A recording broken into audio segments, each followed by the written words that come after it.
All right, ladies and gentlemen, we are about to begin our meeting, but before we do, I am going to stand for a moment of silence, and I will follow that with a pledge of allegiance to our flag.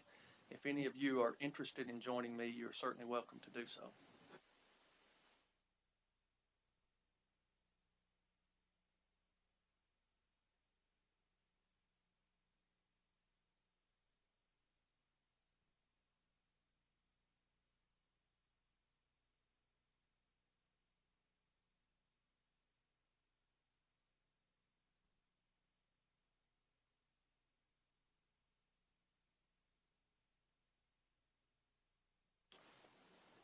Pledge allegiance to the flag of the United States of America and to the republic for which it stands, one nation under God, indivisible, with liberty and justice for all.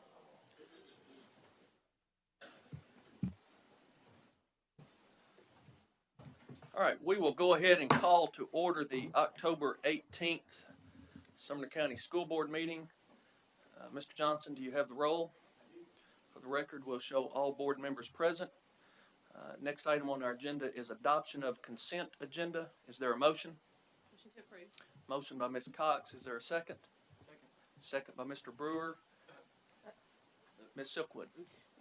Yes, thank you, Mr. Chairman. I'd like to remove item B. I had some questions about the funding source not completely item B, but if you'll click on that, underneath the item under salary supplements is some funding for some iPads, and I had some questions about the funding source for that, and we've been unable to get in touch with Ms. Dursky and clear that up, so I'd like to just remove that item, defer that, if that's possible. Or just defer it. Right, Okay. until Dr. Phillips has an opportunity to, All right. Figure out the funding without source. objection, unless we have a county commissioner willing to step up and pay for those, we're going to take that off for a month. I can't help it. We're going to take that off for a month. Are there any other changes to the consent agenda? All right, seeing none, all in favor of approving the consent agenda signify by saying aye. Any opposed? Next is adoption of the regular agenda. Is there a motion? Motion by Mr. Gregory, a second. Second by Mr. Duncan. Any changes to the regular agenda? Seeing none, all in favor signify by saying aye. Any opposed? Show the regular agenda has been adopted. Next is adoption of our minutes from the September 20th school board meeting. Is there a motion? Motion by Mr. Brown. Is there a second? Second by Ms. Cox. Any discussion? Seeing none, all in favor signify by saying aye. Any opposed? So we've adopted the minutes. Next is recognition and hearing of delegations. We have a presentation regarding Union University Leadership Academies. I'm going to assume this is Dr. Lee. Dr. Lee, if you would, please go to the podium, hit that big silver button in the middle of the microphone base. Give us your name and address, and you'll have 5 minutes. Thank you very much, Chairman Long. My name is Charles Lee. I live at 140 River Chase in Hendersonville, Tennessee, and work with Union University in Hendersonville. First of all, I want to thank all of you for the great service that you provide to our schools and to our community. Being a member of a school board, I think, is one of the most challenging jobs that's available in a community, and I commend you for the work that you do. And I know it's been at times a trying year for you last year. Well, you know, they say sometimes that the best things in life are free. And tonight, I'm here to propose the creation of a leadership academy that would partner Sumner County Schools and Union University, becoming yet another example of what the very best school systems are doing all across this nation. I think you understand as well as I the challenges that educational leaders face today. They're more complex than they have ever been. And the challenges year to year continue to grow. It is our hope that through the creation of a leadership academy in Sumner County, we can begin to improve the skills of our current administrators, and we can create a pathway for promotion of other teachers and emerging leaders to become very skilled leaders as well. The Leadership Academy, as proposed before you tonight, consists of two different institutes. One would be an institute for administrators. The other would be an institute for teachers, because teachers are leaders as well as administrators being leaders. Initially, in our pilot year of operation under the Leadership Academy, we would pilot the Leadership Institute for Administrators, one particular session for emerging leaders, the second session for existing leaders. Selection of the participants of that particular program would be upon the recommendation of the school system. The sessions of the academy themselves would be held at Union's new campus that's being developed at 205 Indian Lake Boulevard in Hendersonville. And there would be 5 full-day sessions focusing on what we believe to be the 5 most crucial issues that leaders face today. The first is leadership. Leadership in terms of how to manage change, and then how to manage resistance to that change. Leadership in terms of creating vision and mission and goals for their particular school. Leadership in terms of creating their own leadership framework that is unique to their particular situation. And leadership in terms of the ISLC standards, which are nationally recognized standards as well as state recognized standards for excellence in leadership. Another session would focus on the learning environment. How do we create high expectations for our learners? How do we create a unique school culture for learning? How do we avoid isolation that often occurs in a particular school or in a classroom? And who are the stakeholders in those learning environments? And how do we involve all of those stakeholders to improve learning? The third particular session we would deal with concerns curriculum. Defining, first of all, what is the curriculum? What are 7 principal expectations that a curriculum leader should have from the teachers in their schools? What are the types of curriculum that have to be dealt with? What about basic literacy? And how do you focus for curriculum improvement? The 4th day-long session would look at assessment, certainly something we're interested in Tennessee and in Sumner County. What are the key components of assessment? How do we gather, and then how do we use data for good decision making? How do we do simple supervision through walk-through learning? And of course, how do we deal with the new TAP model of evaluation that has been adopted in the state of Tennessee?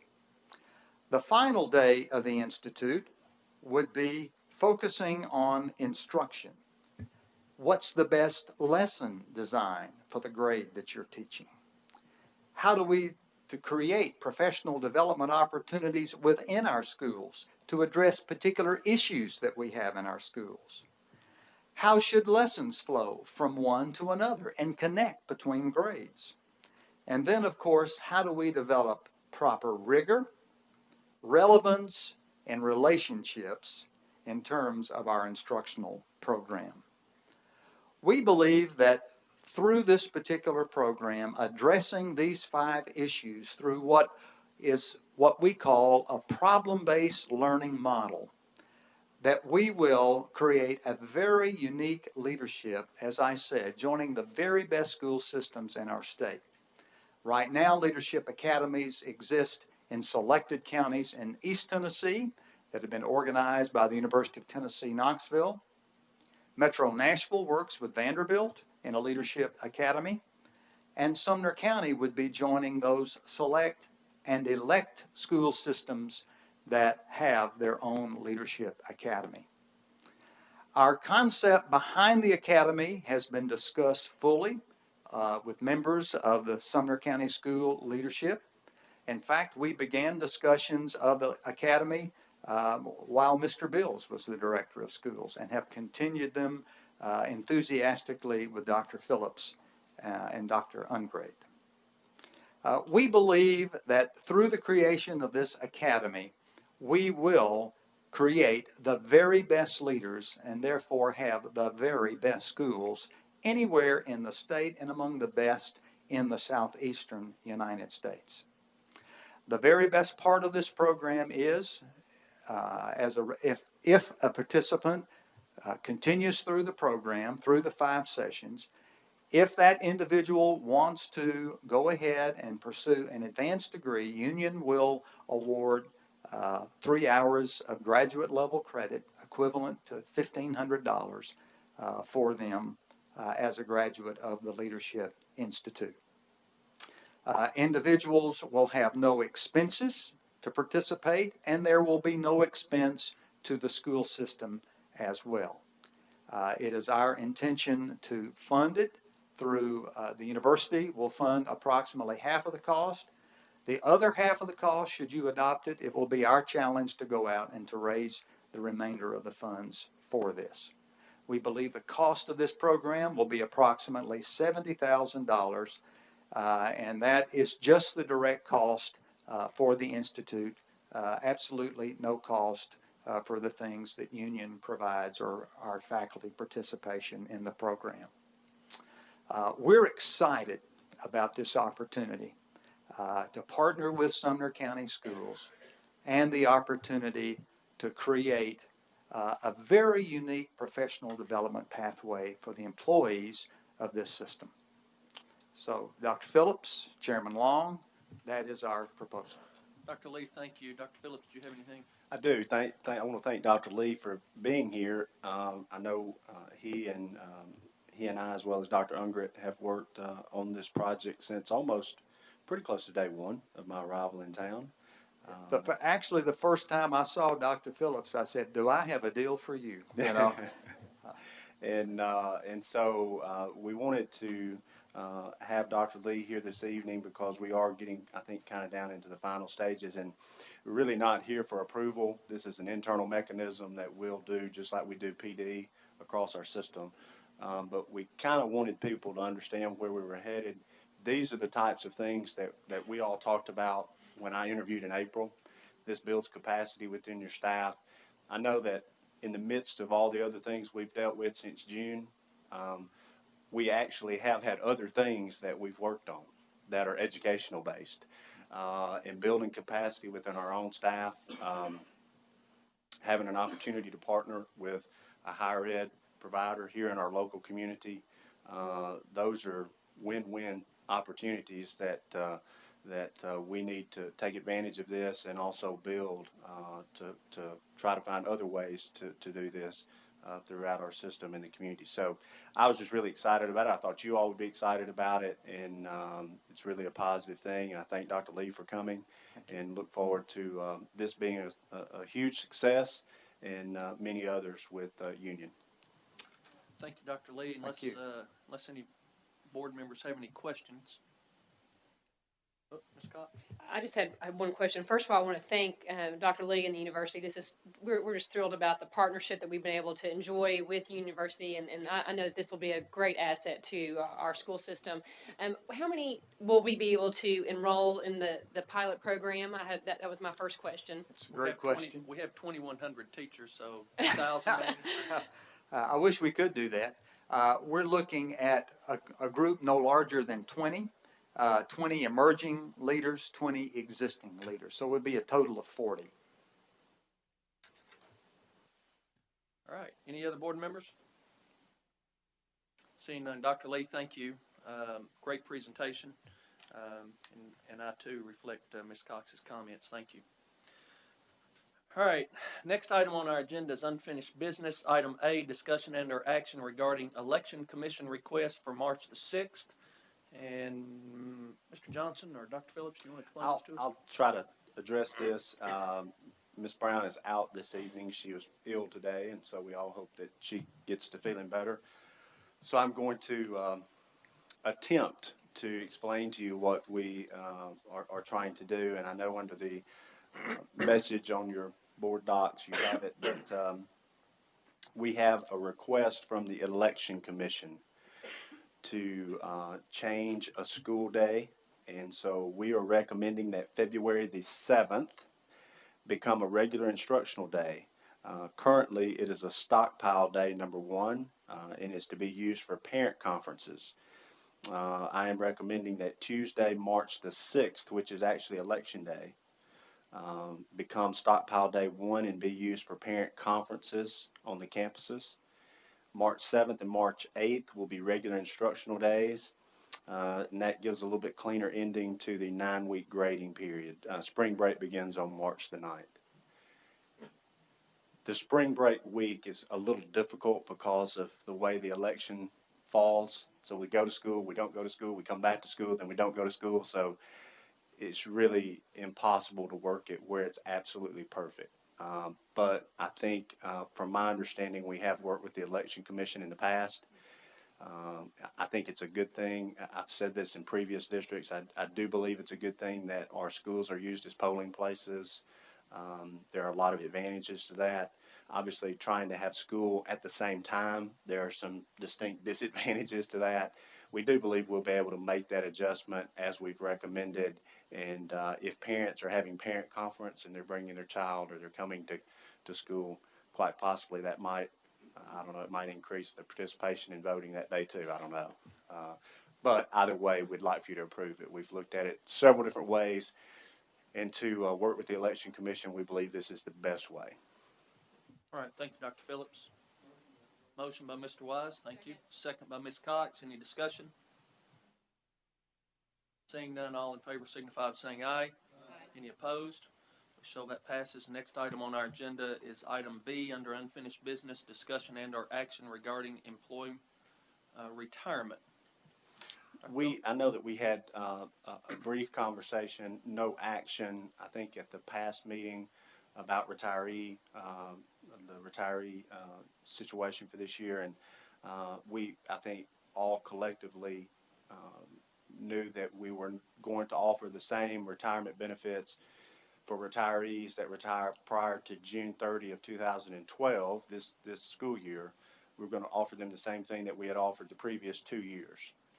And so I think we had a conversation about that when I went back and I talked with Sean and Mary Ann. Mary Ann said we really needed to have that pass officially at the board table, at the board level, just for the record. And so what we have attached here to board docs is from Mr. Curtis, working from the previous retirement package that's been offered to school system retirees the past 2 years. Is that right, Mr. Curtis? The past 2 years, so it's exactly the same. We did put in there a date, Mr. Curtis, of February. What is it? End of February? End of February for them to let us know if they're planning to take retirement. That's for a couple of reasons. The most important one, it certainly helps us as we start having budget discussions in March and April. We already know kind of who we're going to have in regard to the number of employees that are going to seek retirement. And so it just helps us with planning. And certainly I think employees that have been contemplating retirement probably will be able to make a decision by the end of February. All right, thank you, Dr. Phillips. Is there a motion? Motion by Mr. Brewer. Is there a second? Second by Mr. Duncan. Any discussion? Yes, Mr. Long. As I was reading this last evening, there's one part of it that I would like to get an amendment on, and I talked to Ms. Dursky actually on my way to the meeting today, and her answer was that the financial risk is very small, and that part of it is on the very last of the first page about the eligible employees will receive one year coverage for each 3 years worked in Sumner County.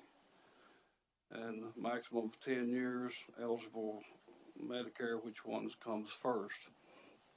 As I thought about this, I thought, and I hope what I'm going to mention never happens. And it probably will be very minimum, if any. If someone retires on their own will, stay exactly the way it is. But because of our circumstances, where there may have to be, I hope not, pray that it won't be, that we have uh, some forced type retirements, that we amend this, that if it's a forced type of retirement, because of the budget shortfalls, then that individual would receive insurance until they were able to receive Medicare. Now, what it is, there's a little, it's only employees, excuse me, only the ones who, and they can't help what year they were born, who started to work at a very early age, who have met all the criteria, probably wouldn't even be teachers. It would probably be more classified. Started working, and they meet all the criteria, 30 years plus and all this. But at the same time, they were forced to retire. And then they did not have insurance until they were able to qualify for Medicare. And the next thing is, some of us know that the older we get, sometimes it's more difficult, almost impossible, to get insurance. That's my part. Hopefully it would never happen, but I think that we need to have a safety net there for employees. If that ever did happen, that they'd have a safety net of that benefit for a year or so. All right, I see Mr. Hale. Before I go there, Mr. Gregory, I need to get a clearly worded motion in a second Okay. so we can discuss that. Okay, the amendment was for employees who had forced retirement because of budget shortfalls, that they would receive insurance until they were able to receive Medicare. All right, there's a motion. Is there a second to that motion? I second it. Second by Mr. Brown. All right, Mr. Hale.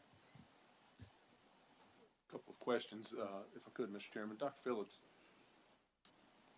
a new teacher out of college will come to work at what age?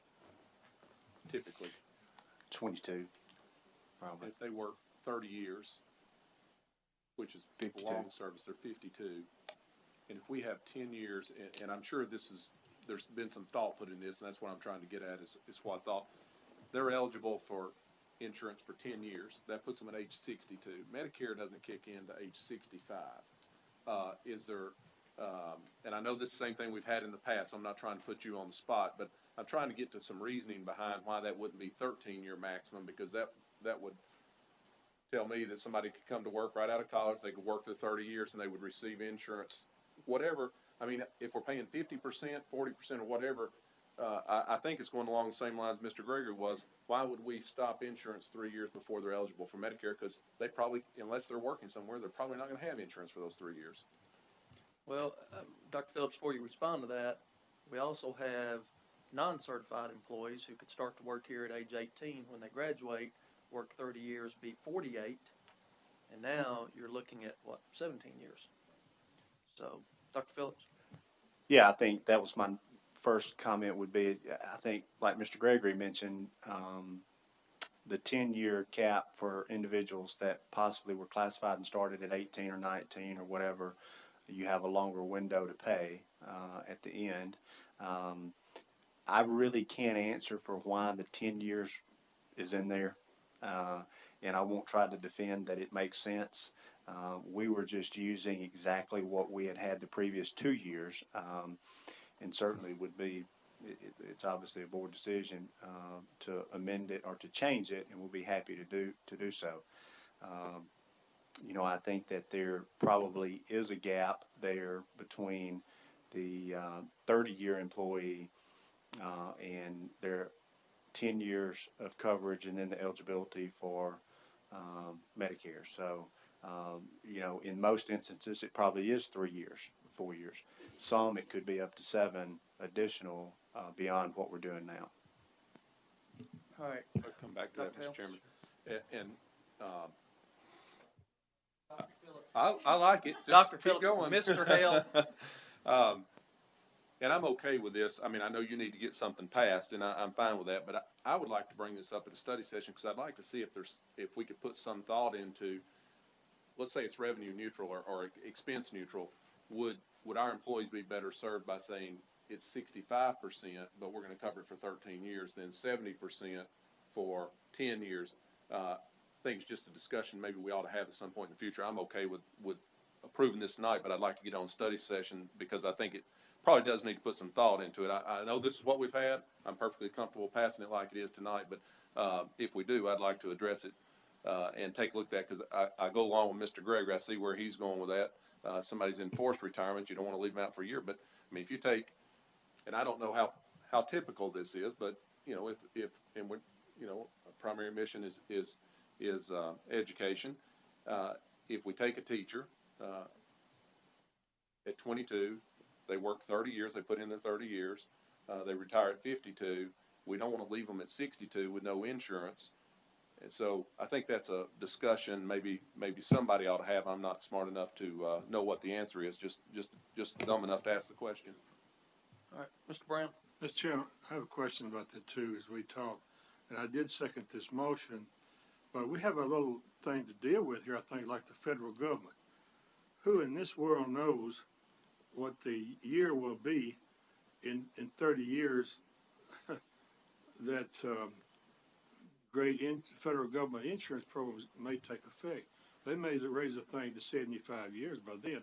I think we need to go back to study session probably and talk about this some more. Thank you, Mr. Brown. Mr. Wise and Mr. Daniels. Thank you, Mr. Chairman. I would request that when we take it to the study session, that we see in writing everything that is involved here, because I have questions. This, if you read it strictly by what is said, this is talking about the employee. What about the families who currently are enrolled in the same insurance plan as the employee? I've had teachers to call me, teachers outside of my district to call me. I had one gentleman call me today and said, my wife is 42 and he is considering retiring. His children are, best I recall, 14 and 12, something like that. So they've got a while. This talks about the employee. What about the family of the employees? It's not spelled out here. I would like to see something. I don't want anything left in the gray area. I'd like to see it all spelled out exact, so that when I talk with him tomorrow, I've got to tell him there's a lot in the gray area, but I think it is this way and that way. Well, if it doesn't turn out to be like that, then that's not a good thing. However, I know this is time sensitive, and I know that we need to pass it for those who might be considering retiring in December. But I won't support it like it is. I will say that. There's too many unknowns for me. I would, did you make a motion? Has there been a motion made to defer this to the study session? I'd like to make a motion that we defer this to a study session. All right, I have a motion. Is there a second to that motion? Second by Mr. Duncan. If it's all right, we typically do not discuss motions to defer, but Mr. Daniels did have his light on prior to that. Mr. Daniels, do you have anything else? Yeah, I've just got two quick questions. I agree with what everyone said, and I've heard comments about, in the future, what if this happens? We don't know what's going to happen with federal government, et cetera. And the two questions I have for Dr. Phillips are, one, is it your intention that this proposal be just for the 2011-2012 calendar year, as it says? And is it your intention that as we move forward from year to year to year, we would have a similar proposal which we could discuss adjusting or editing in whichever way we felt needed? Yeah, a couple of things. Obviously, we have no problem with discussing it at the study session. We'll try to bring back any data that's requested. I will remind you, you voted on this exact document for the last 2 years. Just thought that's interesting. Make that point clear. So those gray areas and questions, it's probably a good thing we're thinking of them now, because there's a lot of people that are under this that's written exactly the same way. Just thought I'd clarify that for you. Every year, by my understanding, it should come up and it should be approved at this point in the year, and it can be changed or amended or modified completely in any form or fashion. That's certainly the board's prerogative, and I think when you look in the future, it's hard to look into that crystal ball, but we have budget and federal government, and maybe some of those questions that are in the gray that get clarified, that we say, well, we can't do that, or we didn't know we were doing that. We want to keep doing it, whatever the answer is, but it can be changed at any point. I think it just gives the employees an opportunity that are contemplating retirement to kind of understand what their situation is. That's why we brought it forward. All right, we do have a motion to defer on the table. We typically do not discuss motions to defer. And so I think everyone that had their light on prior to that motion has spoken. So we'll go ahead and vote on that motion to defer to the study session. If anybody has any specific questions or information they would like to be included in what they present to us, just contact Dr. Phillips or Jeremy, and he can pass it along to staff and see if they can get that information for us. All right. We have a motion to second. All in favor signify by saying aye. Any opposed? All right, we're going to show that's passed. Next item on our agenda is under new business, discussion of policy JBCCA assignment to schools. Board, you'll recall this is where we've made some revisions on the appeals committee for a student's assignment to schools, where we changed the committee to include the director of schools and I don't remember who else it was, director of schools, the Instruction and pupil services. director of instruction, director of pupil services. All right, is there a motion? Motion to approve. Motion by Ms. Cox. Is there a second? Second by Ms. Dunn. Any discussion? This will return in first of the year, correct? Yeah, we'll have to bring it back. Right now we're just dealing with out of zone, but Mr. Gregory, I know you have some consternation about athletics and out of zone and that sort of stuff, and so lots of questions to be answered, and so we'll bring it back where we can hopefully try to work through those. But I know you and I still need to sit down and talk through some of those. All right, motion second. Any further discussion? Exactly how did you state, Mr. Chairman, the change in this policy? Mr. Wise, it's, I'm reading it. but yeah, I if you'll wanna- scroll down, you'll see, it's down toward the bottom. They've got a line drawn through where it previously said that an appeals committee was comprised of the chairman of the board, the vice chairman, director of schools, or his designee. It now reads, the appeals committee is comprised of the director of schools, the assistant director for instruction, and the assistant director for pupil services. I apologize for that. I thought I heard you say also includes director of schools and so forth. Yeah, no. All right, any further discussion? Seeing none, all in favor signify by saying aye. Any opposed? Show that passed unanimously. Next item on our agenda is discussion and or action regarding policy GAL, salary deductions. Is there a motion? Motion by Mr. Brewer. Is there a second? Second by Ms. Silkwood. Any discussion? Mr. Gregory? We are still honoring 403Bs and salary distribution. Yeah, that all things controlled by the federal code under section 125 will be honored. Yes. Any more discussion? Seeing none, all in favor signify by saying aye. Any opposed? We'll show that passed unanimously. Next item on our agenda is discussion and or action regarding policy GBE, assignment. Is there a motion? Motion by Mr. Duncan. Is there a second? Second by Ms. Cox. Is there any discussion? This is Dr. Phillips? just for the board. This is moving legally. The date has moved from May the 15th to June the 15th. You know, last year it was April 15th, and it based on state law, it's moved by code, right, Jim? It's moved to June 15th. So we just need to clarify that for this year. Thank you, Dr. Phillips. Any more discussion? Seeing none, all in favor signify by saying aye. Any opposed? Show that passed unanimously. Next, item D, discussion and action regarding policy GBK, suspension and dismissal of personnel. Is there a motion? Motion by Mr. Wise. Is there a second? Second by Ms. Cox. This is all state law, correct? It is, Mr. Gregory. This is just changing, according to state law, really dealing more with suspension and dismissal at will. Is that correct, Jim? So it's just to comply with state law, changes in state law. Any further discussion? Seeing none, all in favor signify by saying aye. Any opposed? We'll show that passed unanimously. Next, item E, discussion and or action regarding policy GBNA, dismissal of certified employees. I think this is the same thing, is it not, Dr. Phillips?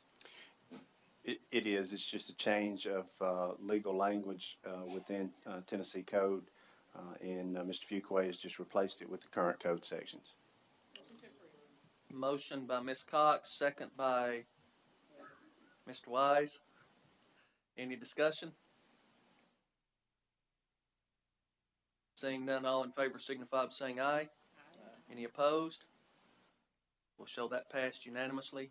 Next, item F, discussion and or action regarding policy GBNB, dismissal of non-tenured teachers. Is there a motion? Motion by Mr. Wise. Is there a second? Second by Ms. Silkwood. Any discussion? Seeing none, all in favor signify by saying aye. Any opposed? Next, item G, discussion and or action regarding the library compliance report. Is there a motion? Motion by Mr. Duncan. Is there a second? Second by Mr. Gregory. Any discussion on this?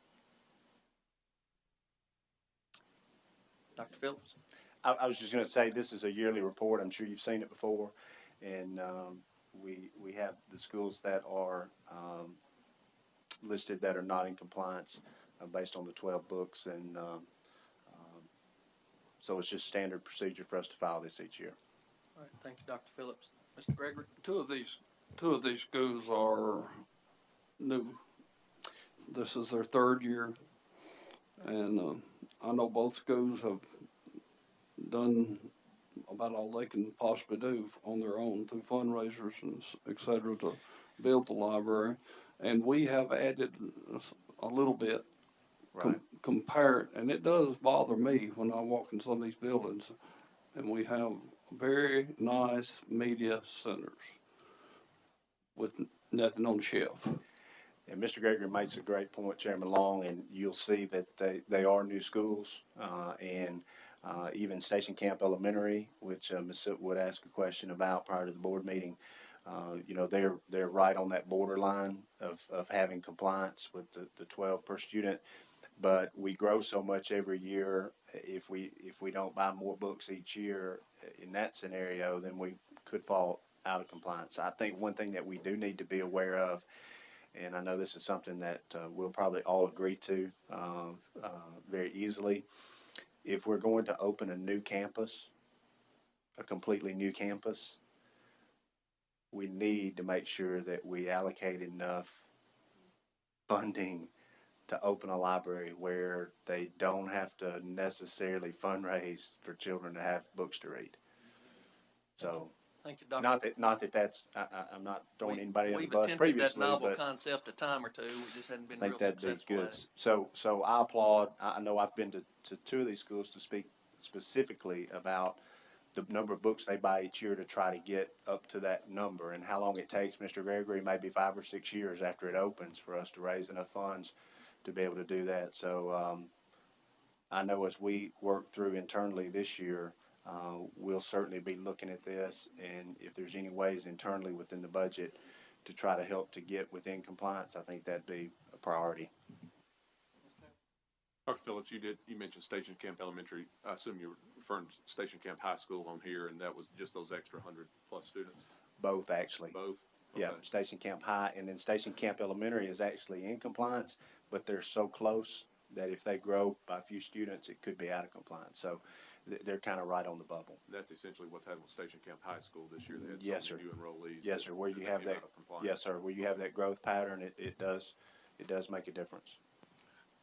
And I believe that same thing has happened at, Portland Gateview, Elementary, because I know the librarian there has just gone almost 24/7, tried to build that number up, and did. And to be honest with you, some of the books, are not very costly. They were a lot of paperback books and so forth, but they did fulfill the need to, so that they would not be on this list. And, as we mentioned about the other schools here, if they get one more classroom of students, then and no more books, they'll be on this list. Thank you, Mr. Gregory. Any further discussion? Seeing none, all in favor signify by saying aye. Aye. Any opposed? So that passes unanimously. Next, item H, consideration of an amendment to the federal projects budget. Phillips? Second. Have a motion by Mr. Wise, a second by Mr. Gregory. This is an amendment that Mary Ann provided, and it's just amending for some travel out of, I think it's out of CTE. Yeah, out of Carl Perkins CTE. All right, I have a motion, a second. Is there any further discussion? Seeing none, all in favor signify by saying aye. Any opposed? We'll show that that passed unanimously. Next on our agenda is matters involving council, and Mr. Fuqua, I think we do need an executive session. All right, we'll stand adjourned, or in recess, I'm sorry.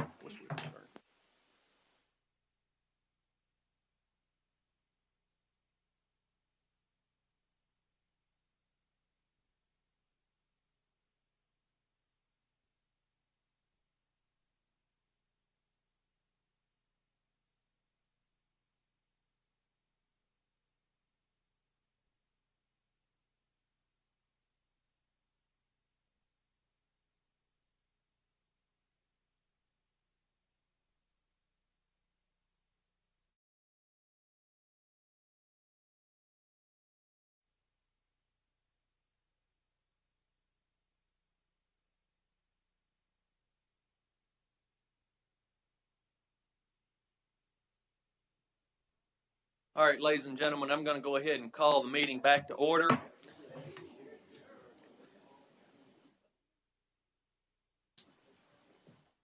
We'll wait on Mr. Fuqua here for a moment. All right, thank you. We've called the meeting back to order. Is there a motion of any kind? Mr. Chairman, I'd like to make a motion that we approve the settlement offer for the Cardin lawsuit. All right, I have a motion. Is there a second to that motion? Second by Ms. Silkwood. Any discussion? Seeing none, all in favor signify by saying aye. Aye. Any opposed? All right, thank you. Mr. Hale, do you have something? I have a motion for the board to appoint you as mediator for the current ACLU lawsuit in upcoming mediation talks. Well, I hope what you meant was to serve as the board's representative at mediation, not That's to be exactly the actual what I meant. mediator. Okay. All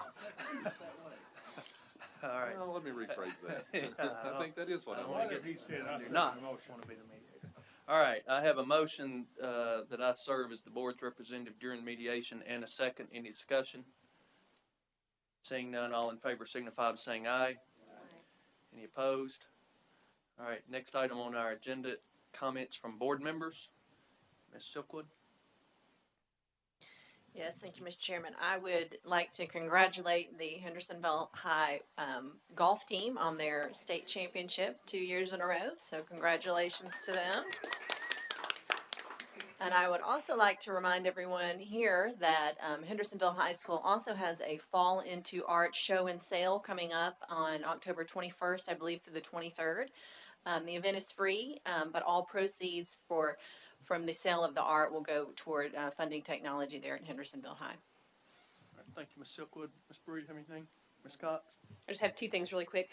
Saturday is Beach Elementary's their country day, so please go out and help raise some money for Beach Elementary on Saturday. And then also, just to the board, remember that next month is TSBA convention, and we will need to, I know our chairman will talk about tonight, delegates. We do need delegate representation to that. We can have up to 7 members with our school size. So if you would like to be a part of that, you have to be available that Monday, the 14th. From 2:30 to 4:30 to be a representative for the delegate representation. What we will be discussing will be obviously legislative type things that will be important to us as school board members, things like elected versus appointed superintendents, other things like physical authority, and other matters that will obviously be important to as a school board member. So if you would like to have some voice in those type of matters that you feel are important, please be a representative or tell Mr. Long, and we can put you down as a delegate for the convention. All right, thank you, Ms. Cox. Ms. Dunn, you have anything? Nope. Mr. Hale? Ms. Daniels? I had an opportunity to attend the Gallatin High School Children's Show a couple of weeks ago, and I just want to compliment the theater department there and all of the students that participated. It was a joy to see them on the stage I used to act on, so they're doing a great job, much better than I ever did, so congratulations. Thank you, Mr. Wise. No, Mr. Duncan? Yes, I just say I wish you would. I know you've been following the news, what's been going on the last few days here in Sumner County with teenage young man.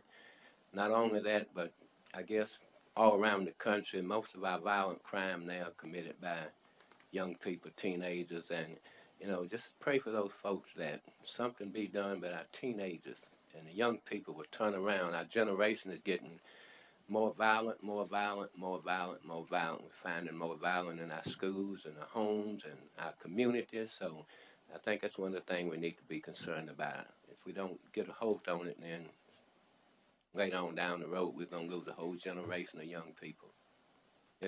What we realized, too, we had 3 babies that were born here in Sumner County already addicted to cocaine.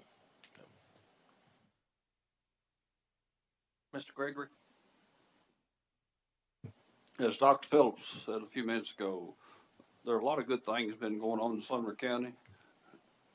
Unfortunately, we haven't been able to be involved in some of them. But when I have been in schools, I don't believe I've ever seen schools operating any better. Schools being very positive and doing a great job. And also, I'd like to make comment that Portland had 2 championships last week before last week. Middle school championship in football, 8-0 record, Portland West Middle. Also, their volleyball team went undefeated in district play, went to the finals of the district, and unfortunately came on the short end there, but they're still moving on. And I'm telling you, they have a shot to go a long ways. They're good. Thank you, Mr. Gregory. Mr. Brown? All right. Board, I only have one thing under board comments, or a couple of things, actually. This is the meeting where we typically, the board chair appoints committee members, and I have some good news and some bad news, I guess depending on how you look at it. The good news is I've worked with Dr. Phillips and we have discussed our litany of committees, and he feels that staff can pick up a lot of the work that some of those committees were doing. And so it is, he and I have both agreed that we would like to recommend to abolish the following committees: the Collaboration Committee, the Compensation Committee, the Technology Committee, the Bylaws Committee, the Bus Advertising Committee, and he was particularly interested in this last one, the Director Search Committee. And so I will need a board vote to abolish those committees. Those responsibilities are going to be picked up by staff. They're working in most of these areas already and moving forward, and they obviously will bring whatever recommendations staff has to this board for final approval. So I'll need a motion to abolish. Motion approved. Motion by Mr. Gregory. Is there a second? Second by Mr. Hale. Any discussion? Seeing none, all in favor signify by saying aye. Any opposed? All right, and next are, I have passed out for your information, the committee members for the 2011-12 year. You can see we still are maintaining an athletic committee, a facilities and maintenance committee, the No Child Left Without committee, PTO committee, a private act committee, and I've added one. It's not really a committee per se, but I've asked Mr. Daniels to work with Ms. Dam on special education issues. She has a group of parents that are looking to form a parent advisory group to work with her, and Mr. Daniels will sit in whenever those issues come up, or if she has something of concern that needs to be presented to the board as it relates to special education. He will serve as the board liaison to those types of things, and he has agreed to do that. Really the only changes, there were no changes on No Child Left Without. The PTO committee still has Ms. Silkwood and Ms. Dunn. I know that Ms. Silkwood has had conversations with Dr. Phillips on repurposing that committee, if you will, and looking at accomplishing some additional items. So as of now, the only two I've got on there are Ms. Silkwood and Ms. Dunn, and then we will add other members to that committee once that has come up. On the Facilities and Maintenance Committee, we have added an additional county commissioner, Mike Guthrie. He is replacing one of our citizen members that previously served on that. And then on the Athletic Committee, as the board knows, we revised the policy to open that, the school representatives up to not just principals, but assistant principals and athletic directors. And as such, have 3 females and 1 male off of the high school and middle schools. And then Mr. Holloman will continue as the staff liaison, and then Mr. Gregory and I will serve on that. So those are the appointments. Ms. Silkwood, do you have? Yes, I did. Thank you, Mr. Chairman. With the vision that Dr. Phillips and I have for the PTO committee, really is to incorporate more parental involvement rather than just PTOs. So with that, I'd like to make a motion to change the name of the PTO committee to Parental Involvement Committee. I have a motion. Is there a second? Second. Second by Ms. Cox. You were louder, she was closer. Second by Ms. Cox. Any discussion on that? Seeing none, all in favor signify by saying aye. Aye. Any opposed? We have changed the name of that committee. And did I see someone else's light? Mr. Wise? You did. Thank you, Mr. Chairman. Speaking of committees, and I don't see on our agenda, are we having a study session next month? I don't see on the agenda study session items. Well, it got inadvertently deleted. Okay. We will not be having a study session in December, though, so that's probably a good time to mention that.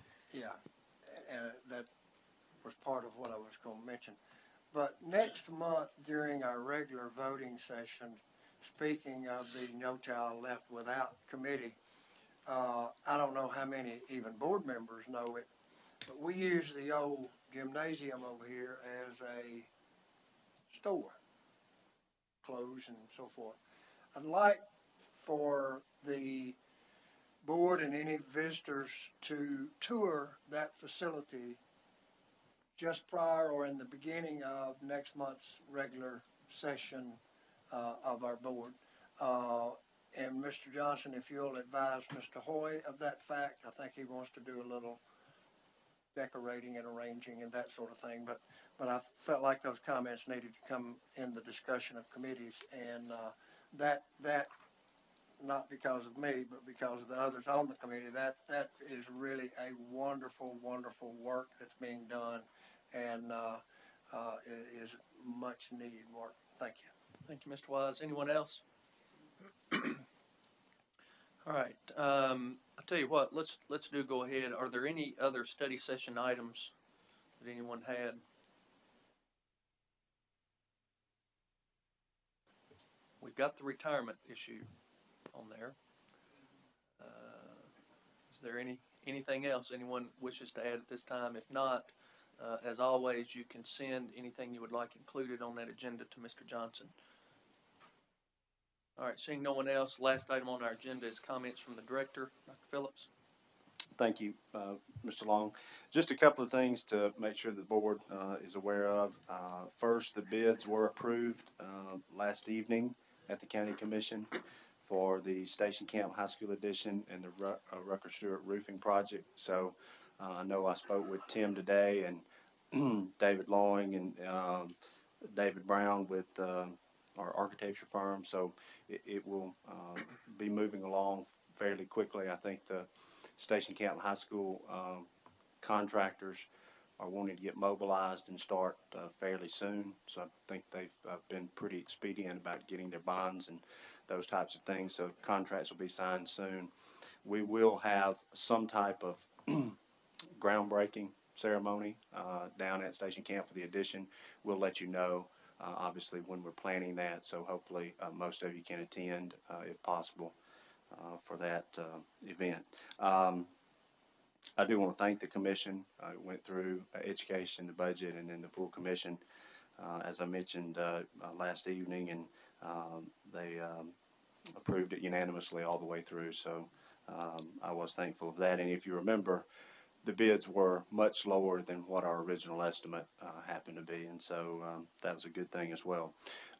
We have tried to reach out and certainly listen to teachers that have had concerns about the evaluation system, and we've sent out some communication and have received some good feedback from teachers. I've been out and talked to several in the last couple of days, and one of the things we wanted teachers to realize and understand is that we are listening.